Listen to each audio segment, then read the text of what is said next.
Digital dawn. Break the code. Lights on. Qubic mode. Neon rain on the city skin.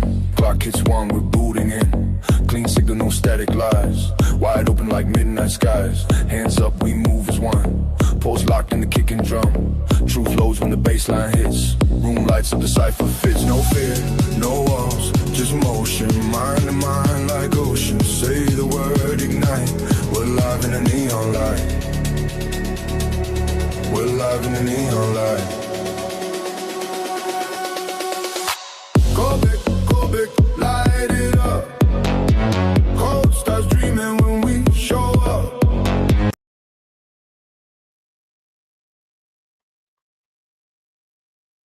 How's it going? A little technical difficulties here. First time at this.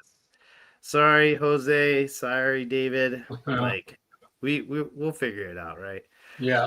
It's Qubic Open Science. That's what it's all about. We're open to everything, right? Yeah. We gotta get David in here, but yeah, there's David. Yeah, guys. hello, Sorry everybody. for I'm a Polish guy, so things happen this way sometimes for me. It's all good. But thanks for being here and everything else. This is Qubic Open Science, and I just want to open up with what is Qubic. Qubic is basically it's an exoskeleton. It is you think of it as a global hardware state, and the hardware is the muscles, the smart contracts are the brains, and the oracles are the arms that are able to reach out and manipulate and see the world around it. And Neuraxon is an entity of Qubic research, and they are doing a very good job at showing the trinary state and how effective it is at finding AGI, and that's what we're going to discuss today. So thanks for showing up, guys. I'm going to drop down here and let you guys have at it. Thank you, Chad. Thank you, Chad. So let's start. Please change the slides.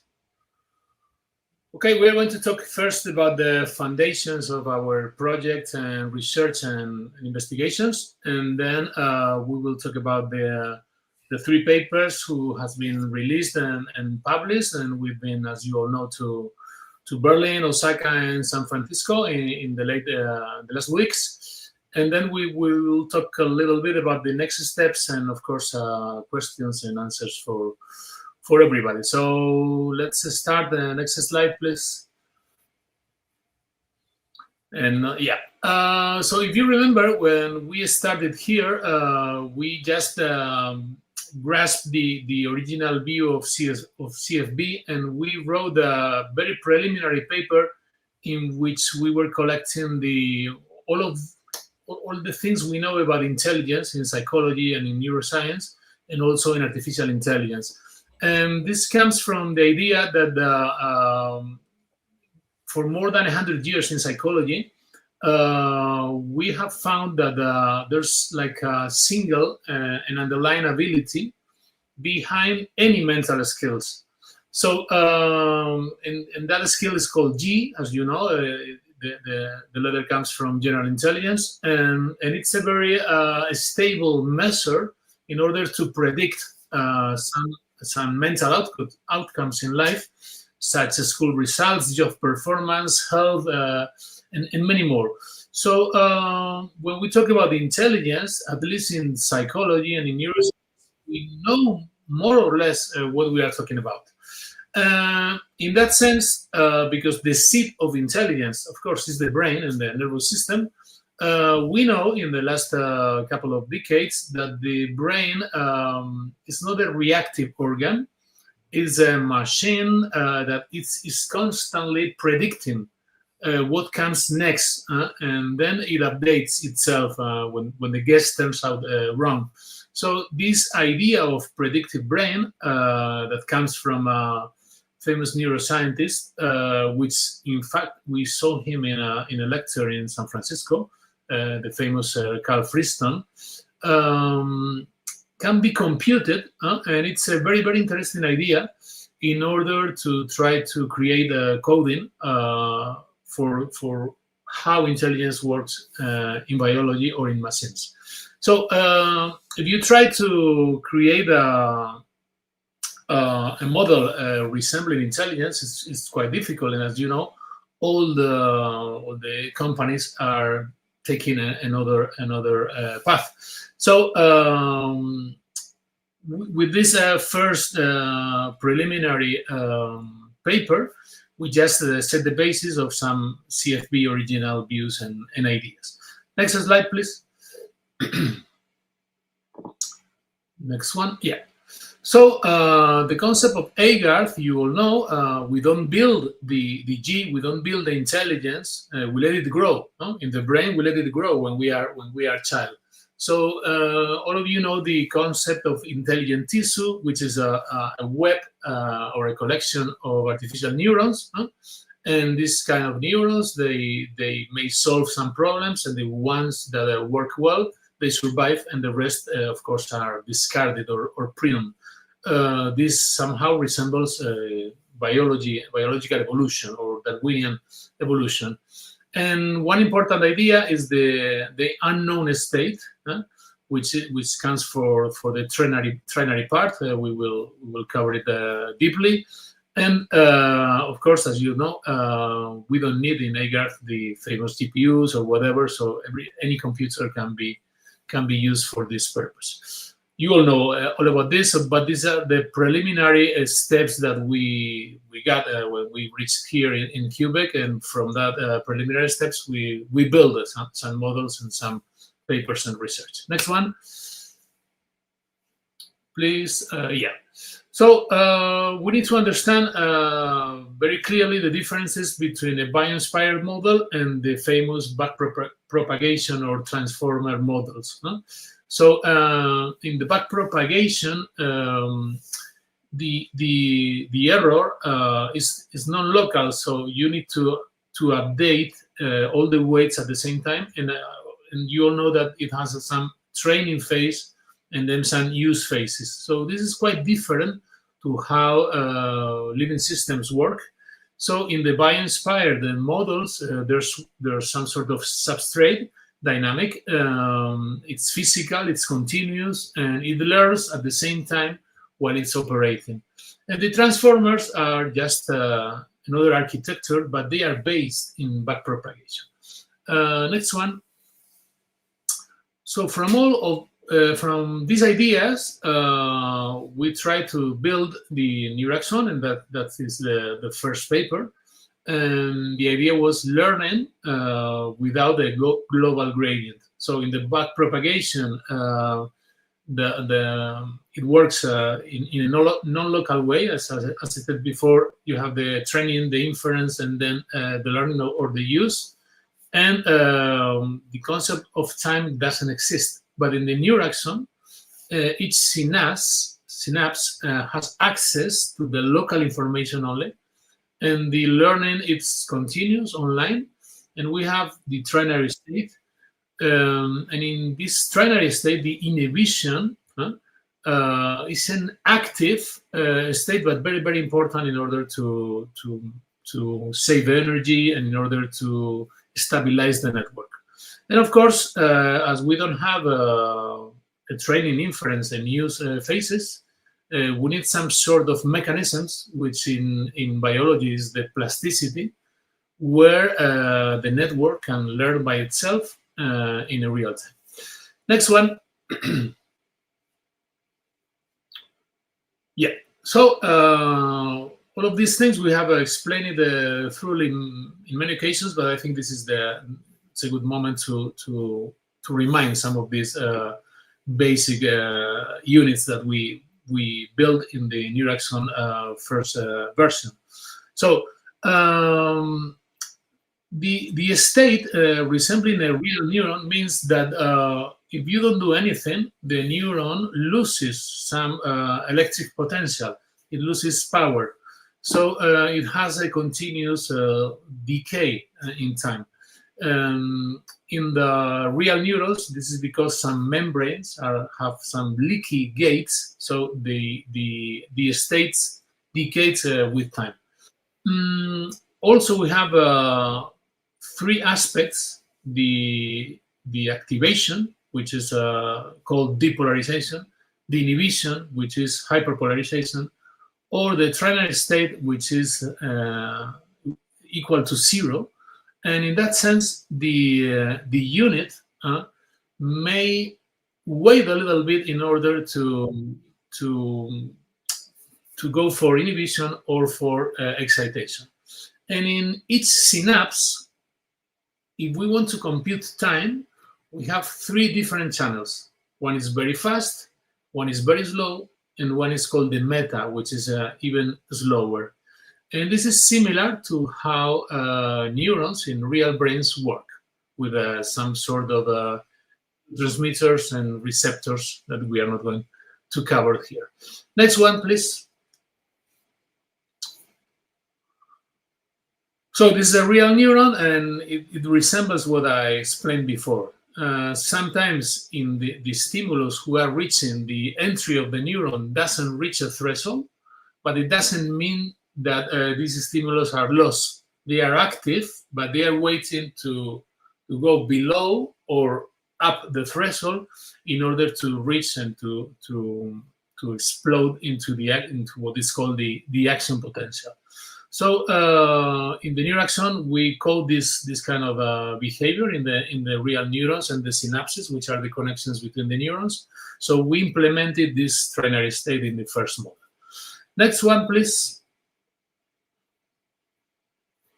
So in real neurons, how can we do this? If there's some pre-neuron here and post-neuron here, and the pre-neuron here fires now, and then the next one is the post-neuron, these neurons connect together in the synapse, and we think this is a long-term potentiation. But if the post-neuron fires first and the pre-neuron fires later, the synapse, the strength of the connection decreases, and this is called, in neuroscience, long-term depression. So by coding this kind of connection between neurons, we establish what is called in biology the local STDP, which means some spike time depending potential. It means that we are coding time, encoding coincidences in time and in a narrow window of time, in order to see if the entry and the exit of the connection between neurons, they connect each other at the same time or not. Next one, please. But when we do this, because if we reinforce a neuron, which has a pre-activation and then a post-activation, and it gets reinforced, just because this neuron is reinforced, it's going to be selected with more probability the next time. So this reaches to some sort of saturation in the network. And if it happens the opposite, that you get a depression synapse, it goes to 0, it goes to silent. So because of this limitation of connecting neurons in the trinary state, and with this plasticity, we developed the second part of the model, 2.0, which is the paper we presented in Berlin. And we try to code many more things related to time and stability of the network in order to gain better results. Next one, please. So what we added, I know this is a bit technical, but I think we can grasp the general idea. I think it's important. So from the basic mechanisms of synapses, neurons, trinary state, plasticity, and time in real life space, we added more or less 7-8 features that are related to how a network can be stabilized. One is called chronoplasticity, which means that how the synapses connect depends on the rhythm of the previous connections.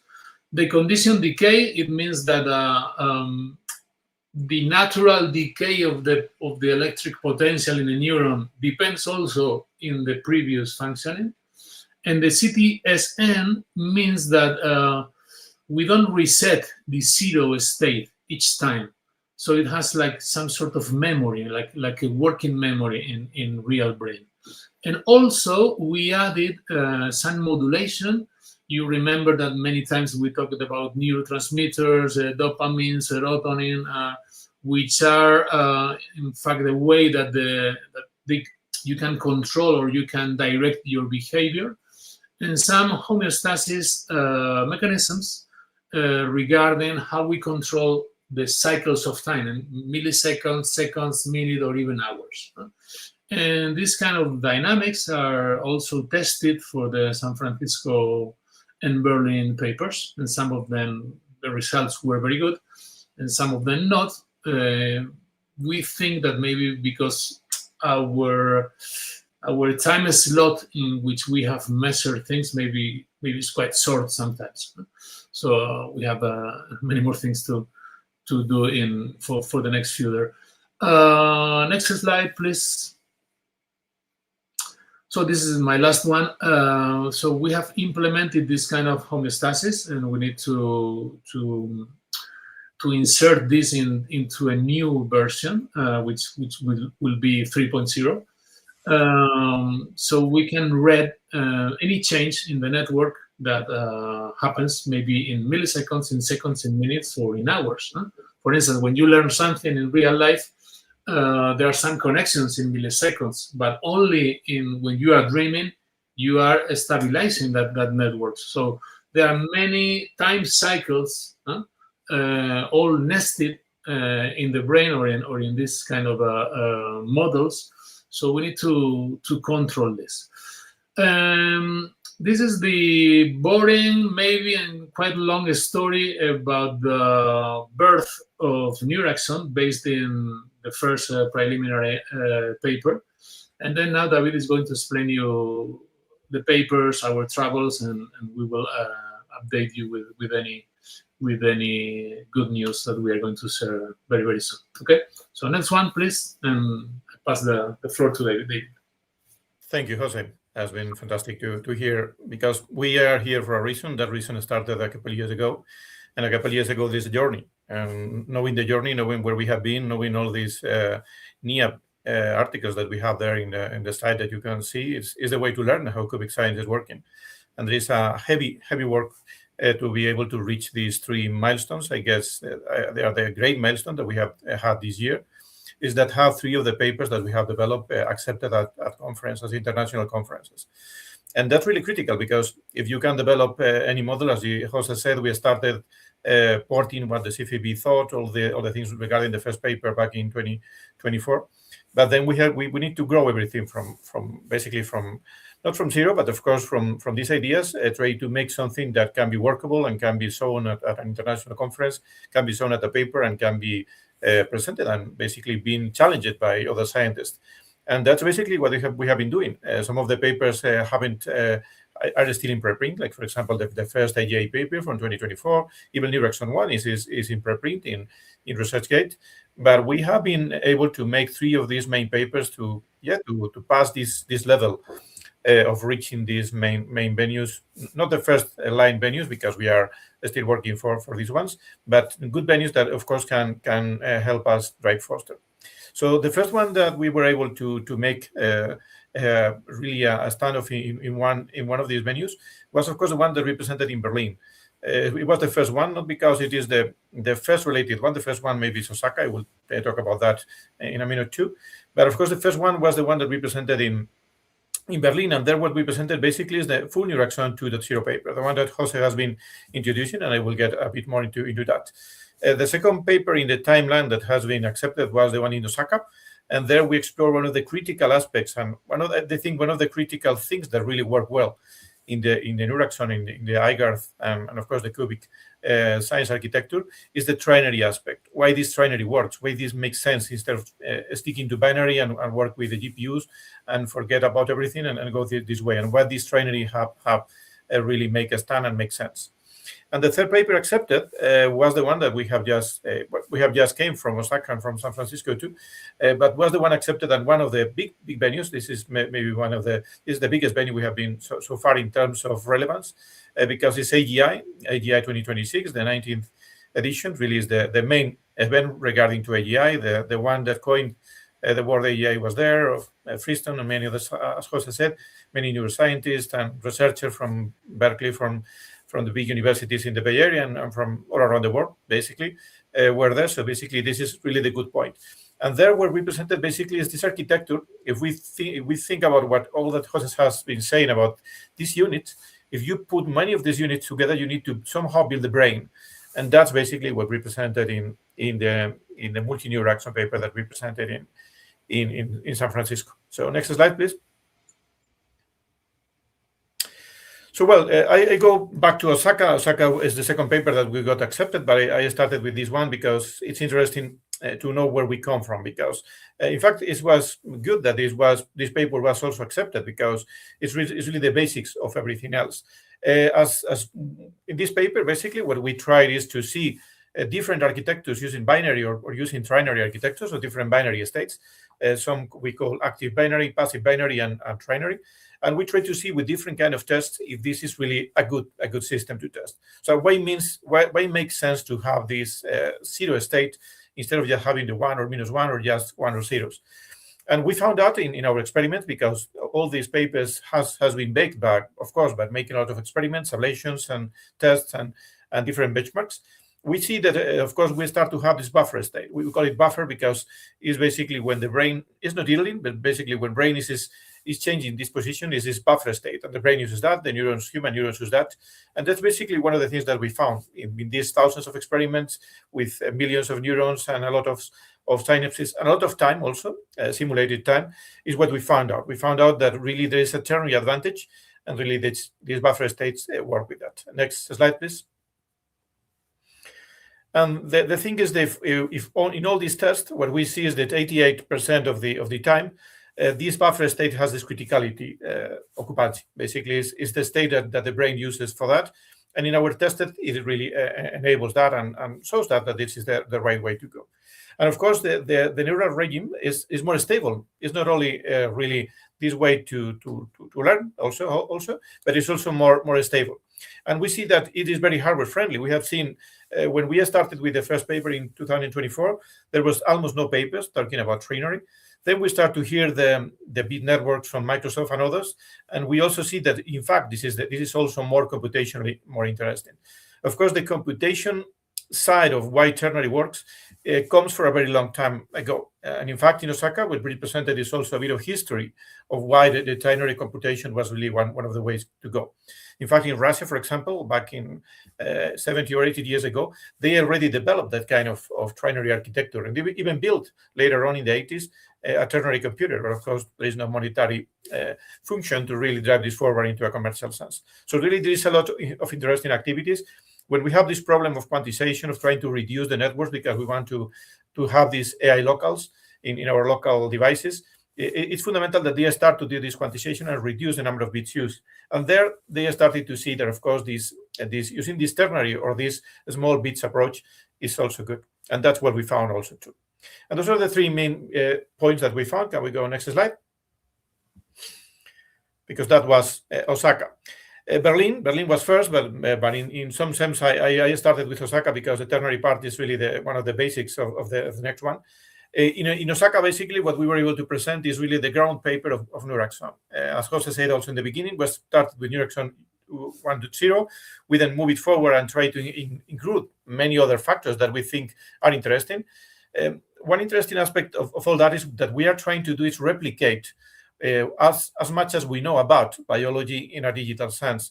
In fact, we are not the first to do this trying to replicate a neuron in a digital device. It has been trying for many decades instead. In fact, the first perceptron is how they call it.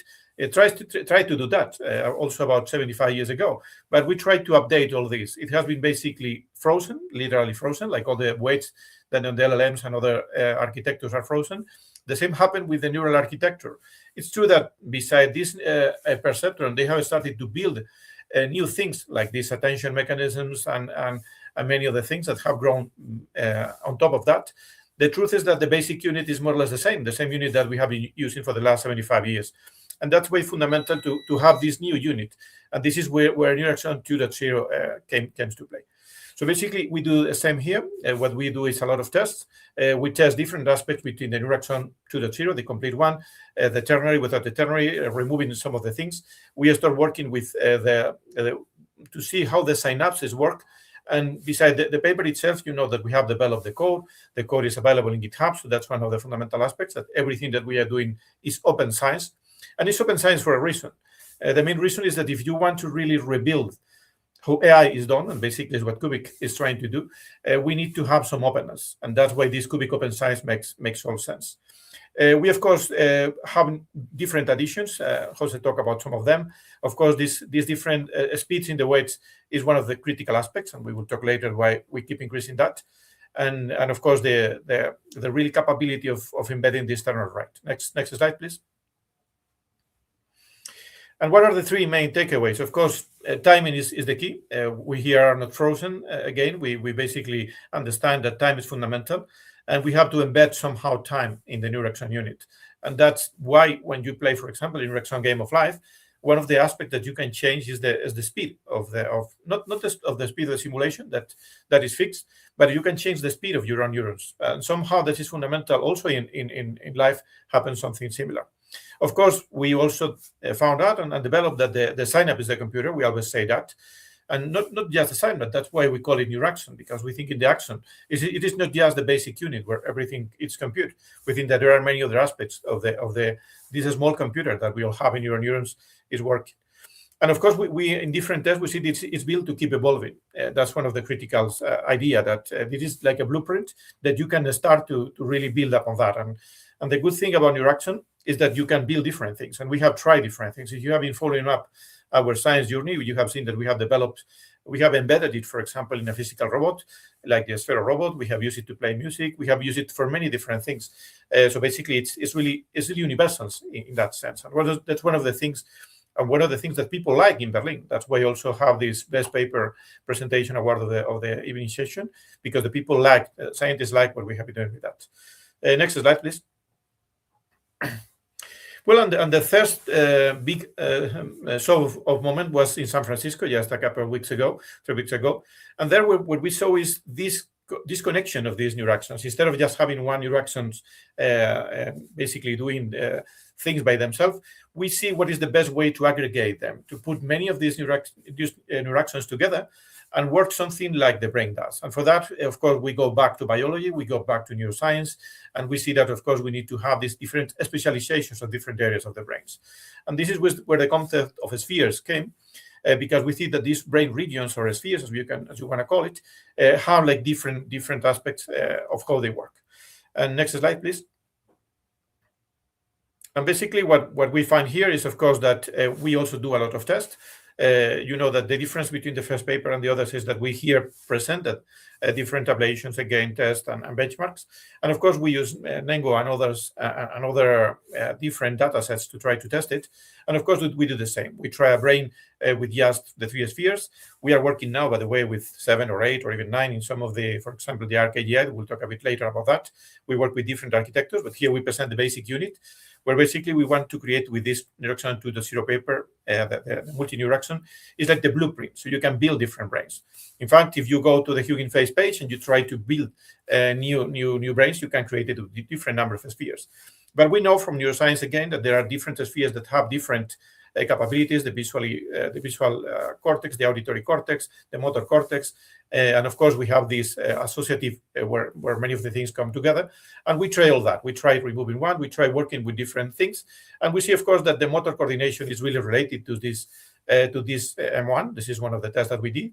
Of course, we see that this specialization emerges. So different spheres specialize to different things. And of course, we test it with real things. And we see that, of course, there is a true advantage, for example, in the motor neurons and in other things that we have besides other aspects like the Nengo, for example, is the one test that we did. So it was fantastic to be there and to really share. So basically, it was a tiring trip because we do a lot of kilometers. Basically, we do a full round trip. And it's fundamental because the scientists there are really top level, and many of them have started to try use different architectures, and they say that they are going, of course, to try neuraxon. Next slide. So, well, it is not ending here. Of course, we continue, and we have a heavy work at the moment on trying to build one neuraxon 3 needs to go. And as Jose also introduced at the beginning, there are many kinds of time scales, and this is one fundamental thing that we need to understand. Because, of course, a human being or any living being in an environment, of course, need to live in different time scales. It's not just good to live in the instant. You need to do some planning. You need to look ahead in time. And for that, you need to have to embed that into the unit. And that's what we are starting to do with neuraxon 3. We are not disclosing many of the things because a new paper is coming with all of this. But one of the critical aspects is these globes. Next slide, too. And of course, there are many new aspects regarding the activity that is flowing on neurons that also needs to be embedded on that systems. Maybe you have heard about astrocytes. We talk about a bit astrocytes. It's also a lot of hype there in the literature at the moment. And we need to see what of these activities can work.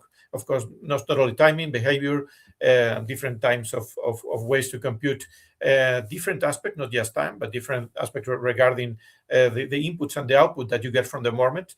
Because one of the critical aspects of neuraxon, and we have seen that from the beginning, is that we don't want to have this brain in a box, that it just works only on the cloud, but we want it to work it physically in something that really can survive in an environment that is physical at some point. So next slide. Well, and for the next steps, another good thing that we are doing is trying to put neuraxon as a player in RKGA3. RKGA3 is, well, the most challenging benchmark at the moment, at least the pre-batch one.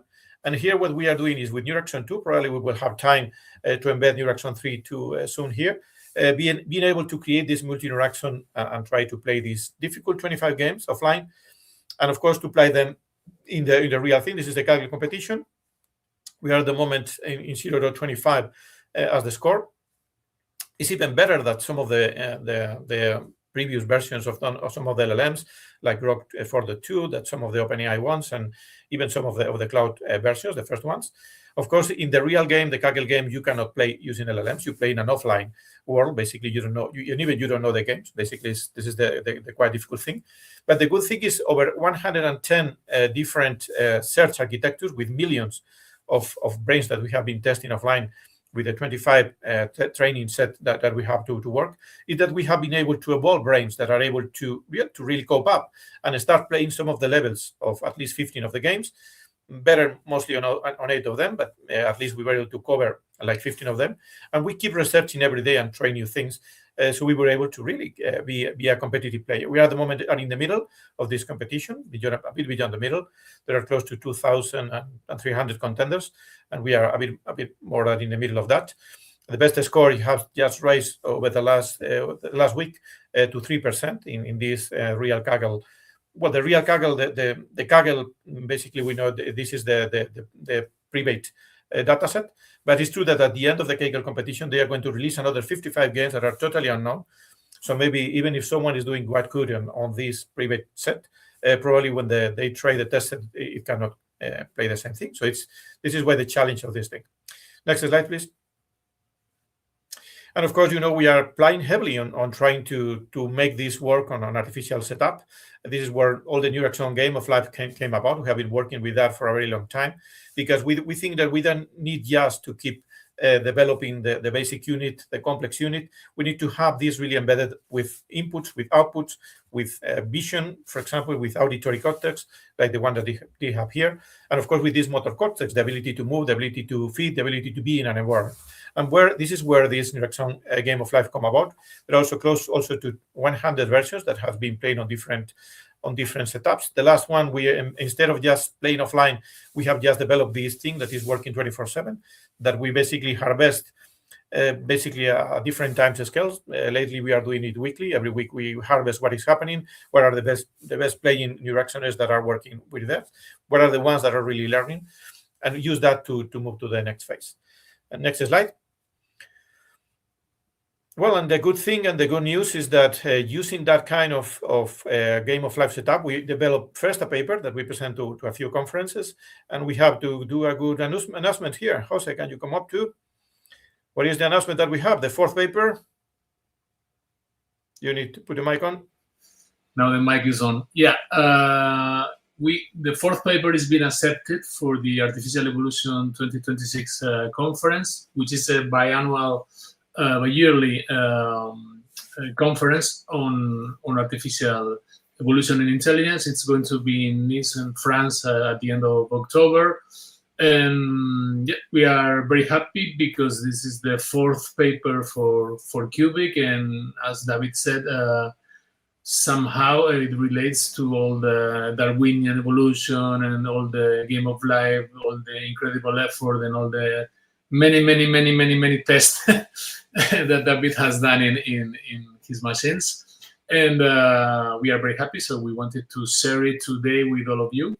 And that's all from my side. The fourth paper in a year, so it really is a good track. You need to know that it's quite difficult in the science business to really have as many papers accepted, and the science community that really wants to rely on what you are doing. And it is really paving the way for what's next. And yeah, we are very happy for that. So next slide, I guess we go to the question and answers now. So now the floor is yours. What are your thoughts? You have here, yeah, glad to answer anything. Well, looks like we got some questions from Discord here. Question from Gluey.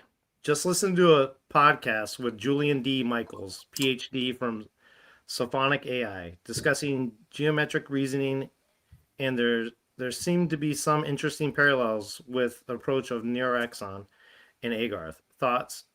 Am I totally wrong? Do you know about the Julian D. Michaels research? I was looking for it when I saw the question, and I think it's not totally wrong. There are some slight parallel in the sense that for him or for his project or group, reasoning is like something embedded in the structure, not in the scale. You know that the LLMs try to scale up. But it's very different from us because our idea is so this is a transformer. So the Sophonic AI is based in transformers. Maybe the transformer, instead of scaling up, you can discover something which is latent in the structure, and this is the Sophonic. So it's very different to us because we are not transformers. As we have explained, and there's a little brief parallel regarding this. But one thing that I need to be sincere, some of these projects are based in metaphysics and pseudo-bubble quantum and these things. So at least from my point of view as a scientist, I need to be quite aware about this kind of claims. And the claims are personal, are not based in papers, are not based in publications. They have not been released in conference. So this is Anyway, Chari, if anyone's building transformers or other LMs want to use the Neuraxon as the basic unit, can do it. The thing is they need to change backpropagation or anything, but in theory, well, we are not working that path, but anyone can try Neuraxon as the building unit of anything. Yeah. Oh, nice. All right, so we got a little bit more personal here. You've both been part of the Qubic family for a few years now, and hopefully many more to come. How would you describe your experience in the crypto space, and even more so within Qubic? Would you like to share any stories from your time at Qubic with the Qubicans? The question's from Yulon. Be nice. Like Qubic community, we're a passionate bunch, you know what I mean? So, you know, the tryhards, the guys that go in there and they work their ass off. But like you guys are, like I said to you guys earlier, like I respect the heck out of you guys. Your research is insane. And like, is there any cool little story you have about meeting any Qubicans in real life or anything like that? Well, I think the first thing is to recognize we are here thanks to Albert. Albert was the one introducing us to the project, and it's really a good moment where all happened. He's a close friend also of Jose from for a long time. And it's really good because, well, we were basically doing different things. Of course, I have been researching AGI for decades now, and of course, working in the AI field and in many other technological fields. But the crypto space is one that I haven't been really keen of for the previous lives in some sense. But when Albert presented us the project and the CFB vision and everything, and how he wanted to use all this computation, we see really a door opening in sense of because it is really a good way to reach AGI, not just trying to do it on your own on different kind of limitations, but really is this power of the openness. And that is one of the driving forces that, of course, at least for me, has been also been fundamental to really have a platform where we can build the science, and then when we have the science, we can start to deploy it on a bigger scale on something that is open, that is not closed. And that's really one of the key things. And of course, working with Jose is fantastic for all these years with developing all that, because we mix these two sides of the pure neuroscience and the pure technology, even with the hybridization, because we both work in the other sides too. And this is really good. And of course, the community has been quite supportive. We are very thankful for all the support. Otherwise, we won't be here talking about that and presenting Qubic in all these venues. So first of all, thank you for everybody that has made us been able to be here. Jose, you want to? I think that we always thank to Albert, who was the guy who talked to me about Qubic and about this marvelous project, and I talked to David, and we are here. And I think that Qubic is a very special place because, as David said, it's very difficult to find a place where you can connect neuroscience, psychology, artificial intelligence, decentralization. Okay. This is unique, so we feel really very happy about being here. And I didn't know, well, in fact, I don't know anything about the crypto world, but if there's a community which is interested in science and can vote for science projects, I think this is unique and genuine, of course. And I think that also that maybe an anecdote. There are many anecdotes because in some travels and in some venues and in conferences and in hackathon, we have met many people from Qubic community, which now I feel they are somehow some sort of friends to me, no? So we are all connected with the hope and the interest in this project. But after coming from San Francisco, which was, of course, an interesting venue and conference, we realized that nobody's reaching AGI yet, at least. Huh? So in that sense, for me, it was difficult to see, but at the same time, it fills us with hope. No? Maybe in Singapore, I remember there was one Chinese professor who was working with mentalization in the brain. Wow, he had incredible research. But in San Francisco, despite the great researchers and scientists, there are no real results of AGI. So I think that we should understand this, and this should be hopeful for us to keep on working in the project. Huh?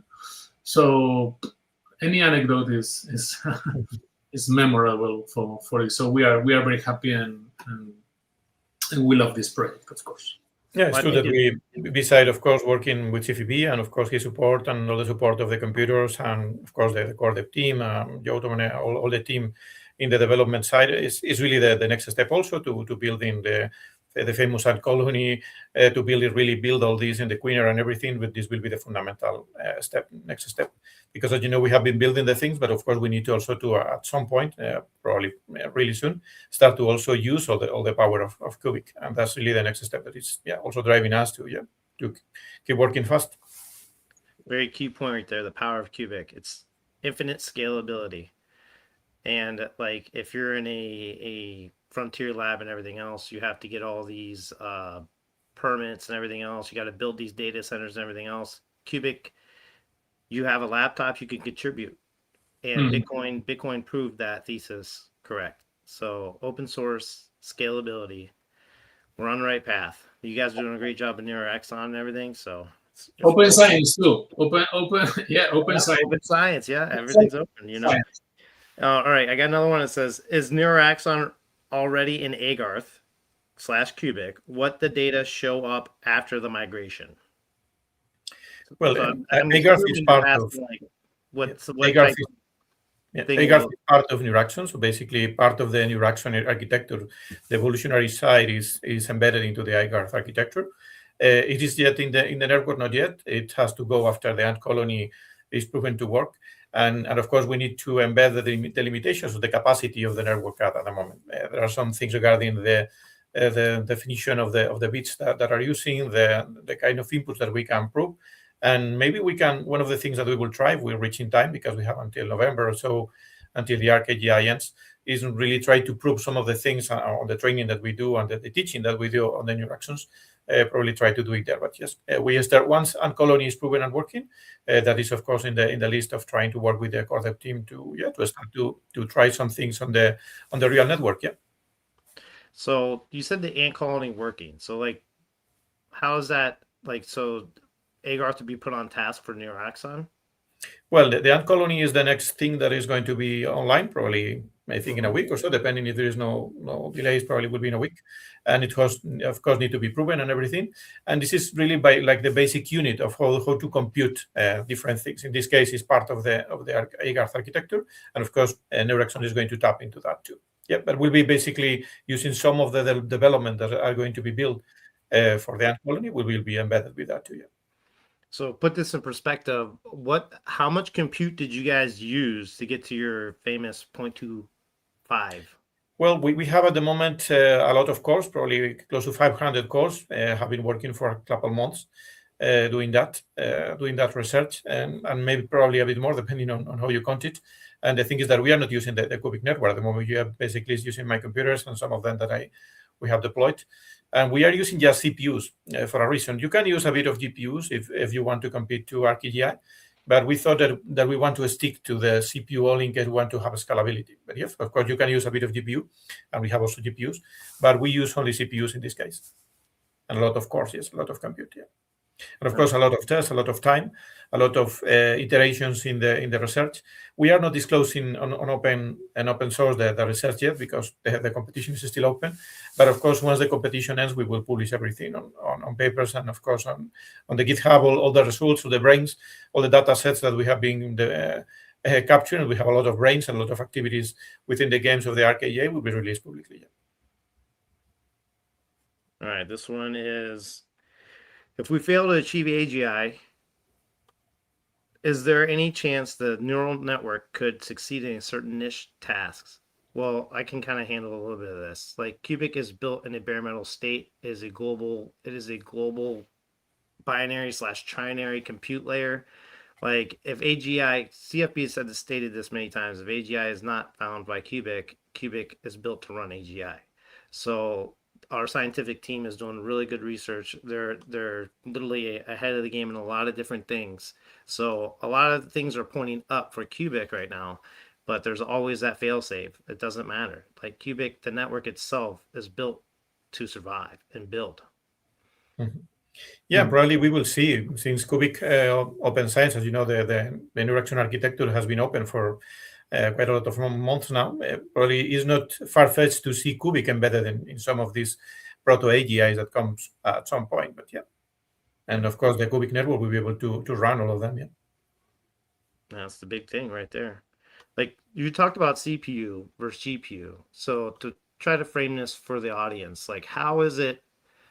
Like my understanding is an LLM uses an immense amount of GPU power. They're not, I mean, there's some CPU power, but it's like you got this massive encyclopedia and they just keep throwing it at a brick wall. You know what I mean? Like we got all this information, all human consensus, all put in this one little thing, and we're just going to keep basically reverse prompting itself to figure things out and everything else.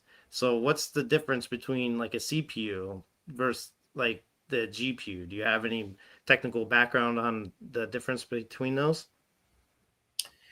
Yeah, fully. Yeah, the main difference is that GPU is built to compute tensors. Basically, is the unit is built for that. It has been built for that, basically, thanks to the gaming industry. We have to thank gamers. I am also a gamer for a long time, and thanks to that, they build these devices that were able to compute these basically vectors, different vectors, and they use that. For that is the GPU revolution was built on that. And when we begin to develop these AI algorithms, I have developed a neural network for a couple of decades now. We started to see that if we compute that, CPU basically was not parallel enough or fast enough in the parallel way to do it. And that's why these GPUs, we repurpose these GPUs to compute these tensors, these big chunks of numbers. And for that, we started using GPUs. The thing is that GPU is good for that, but GPU has one of many limitations, but one of them is regarding memory. And we start to see that in the LLMs and many other things because the GPU RAM or the VRAM is quite expensive. And of course, you have some issues also of how to do the parallelization right. And that's why CPU still has a game to do in that direction. And of course, there are much more CPUs than GPUs. So if you get into something that can compute without the need of the use of the GPUs, it really can be quite interesting. Also, in terms of the speed of some of these operations, not in the parallel way, but in the non-parallel way, you can have faster clock rates also on some of the CPUs. So basically, there are different games, and they can work together. And that's one of the things. In fact, that's why the NeurAxon architecture, we also build a CUDA library. So basically, you can run basically a NeurAxon into a GPU too. So basically, we are not anti-GPU at all. GPUs can be part of the game. And of course, for some of the things, we will tape into GPUs. So that's basically one of the main differences between these two. This is wild. Just think about it. A global decentralized network that can use GPU, CPU. It's just because so many systems, they need a certain type of brand of, you know what I mean? Like it's NVIDIA is running NVIDIA software for their LLM. And it's like the cross merging is hard. Like I work with local stacks myself, and it's insane. You got to tell these LLMs every single detail in detail. And like what you guys are doing, it's absolutely mind bending to me because it's like this state of our minds in a sense, and it's cool, man. Like I look at it and I just smile because I know where we're heading, and I know you guys are working hard, and it's pretty cool. I got another question here. I gotta look down here. Like, might see my forehead. Are you able to evolve the brains on ARC/AGI? Do you keep training on over and over on the same test? So is it you just keep doing the same test with your ARC/AGI, or is it just like this mutating state? No, we are developing different families of brains, and basically each brain we have developed different tasks that some try to master different games individually, some other tries to master in terms of the universality of the brain, basically trying to build a brain that is able to play different games good in different things. Other tries to optimize different things, and the thing is that we are trying to have this evolution come across. Basically, we have these families of brains that try different things. And in this, we call it the static brains. Once they have achieved some point, that is the one that we deploy into Kaggle. Of course, there it keeps evolving because, as we have been saying since the beginning, the NeurAxon brain is not fixed. So you can take a snapshot of the brain at some point, but once you start to get new inputs, it's going to change again. So basically, is this cat and mouse game between trying to develop these brains that can work in. And even in the case of the ARC/AGI, the game change every time. So basically, you are when you restart the game, it's a bit different from when it begins. That's basically why we have some brains, for example, that on 20 runs work very good on 10, for example, and maybe another 6 or whatever they don't work as well because the game has changed, and they need also to learn that. This is a time-consuming, a lot of compute-consuming effort to train these brains. Yeah. What I thought was interesting about your game is the hereditary, like the AGI was hereditary. So once the father AGI passed or whatever, the son AGI carried the traits, which is that's like I can't describe it. Like my brain does not compute that. Like it's just like it's insane. All right. So you guys got time for how many more questions you got in you? I'm trying to search now. There's one from Neener earlier. I'm switching through a lot of different things right as we speak. So bear with me for a second. Oh my gosh. All right.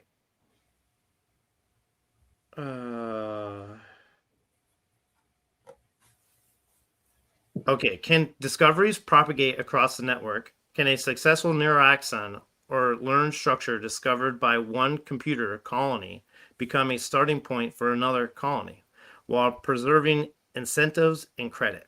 If not, where does this network level collective learning actually occur? Do you have any input on that? Yes, the short answer is yes, it could. Basically, we can, when we start developing at the moment this stunt, the evolution of this neuraxon to work in ant colony, of course, that can be embedded. The rewards can be embedded, and some of the traits, some of the DNA somehow of what has been achieved, depending on the scale, some of it can be done on that regard. So the short answer is yes. I'm not going to add something, Jose. Well, I guess that it also depends on the miner who produces the winning solution. No? So it's going to be rewarded, and of course that can be implemented. But maybe at the evolutionary level, yes, because the Aigarth central claim is the survival of the fittest. No, so somehow the successful configurations become parents, and the seeds can overpass the subsequent generations. So all of this can be implemented, and has to be tested, of course.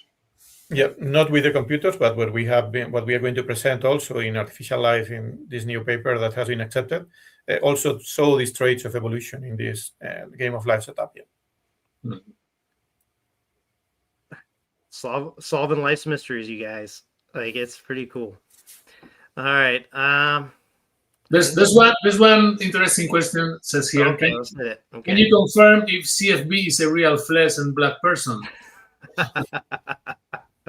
maybe you're CFB. I confirm that he's a very nice guy and help us and support us. Huh? And this is what is important to me. Yep. All right. So you met CFB personally? No, we you've communicated with him online and everything? Yeah. Very Satoshi of that guy. Just humanly feeling, or is already an AGI or has a humanly feeling. Yeah. He's a brilliant man. He's a brilliant man. He got a very good sense of humor too. Yeah. Yeah. Well, there you have it, guys. CFB's real. He's not an AI from the future. Or maybe it is. I don't know. It could be. You never know. All right, guys. It was an awesome space. I'm sorry for the late introductions and first go at it, but you guys killed it. Like, the Qubic network is one of one. I implore people to study Qubic. That's what I always say. I'm not one of those guys going to say, crypto guys, like, go buy Qubic. I just want you to study Qubic. I want you to understand the world we're all heading into. It is a world of intelligence, and to have a decentralized network that's built just like Bitcoin is a big deal. So do the studying. Everything's open source. Open source always wins. You got to remember that. Yeah, right. Review the NIAs, review all the information. There's a lot of things that we have shared in the past. So yeah, keep studying. Good point, chat. Yep, for sure, man. Have a good one. Thank you very much. We will be building. Thanks to everybody. Bye-bye. Thank you very much. Bye-bye. Yep, see ya.